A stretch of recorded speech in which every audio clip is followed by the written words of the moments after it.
Hey, it's Random Code here, and today I wanted to do a quick showcase of a Spring Boot AI application. As lately, it's been very interesting to see this incorporation of LLMs into our application, and I therefore wanted to do a quick showcase of how we can introduce an LLM into Spring Boot.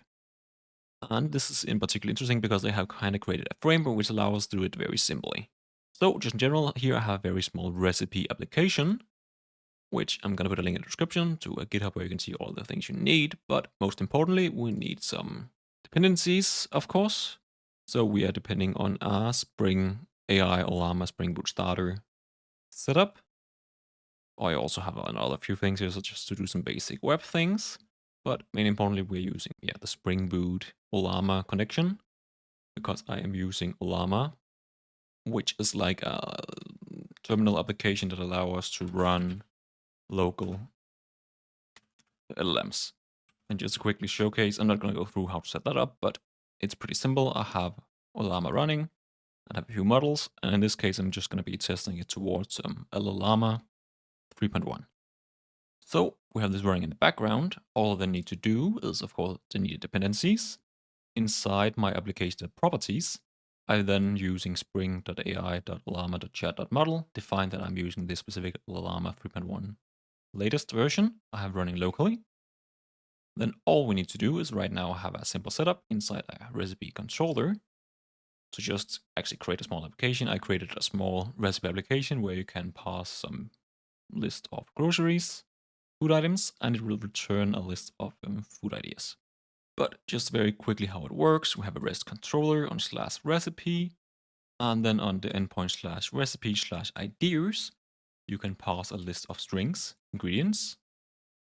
We would then, using a prompt template, pass the ingredients into this string using a string formatter.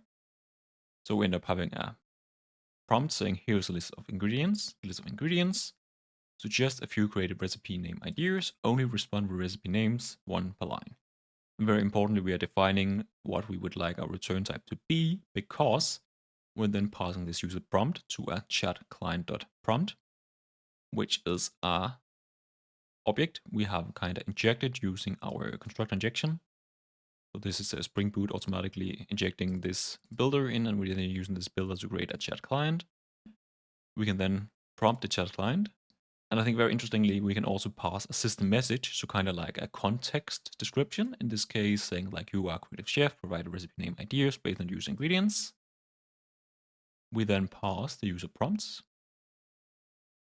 We then make the call and consent. So in the end, more or less just get a response. From this response, we then simply assuming that it did it correctly, responding with one recipe per line. We use regex to split them by line.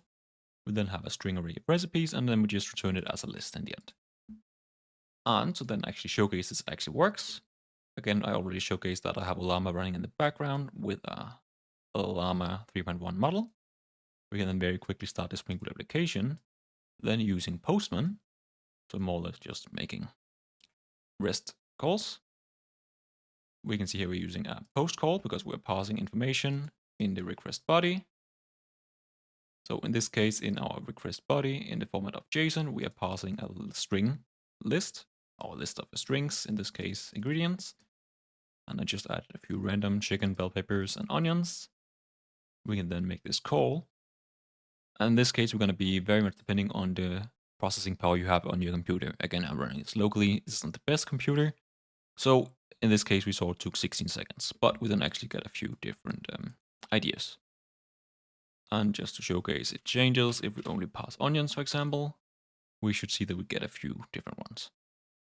And I think this is good to keep in mind that this is the interesting part of utilizing needed LLMs in any kind of application, is that they are non-deterministic, meaning we cannot control what we get what we get, but kind of enforcing the response type, we can kind of modify and work with these elements. In this case, I'm not checking, but it could also be interesting to possibly check that, okay, is it only strings?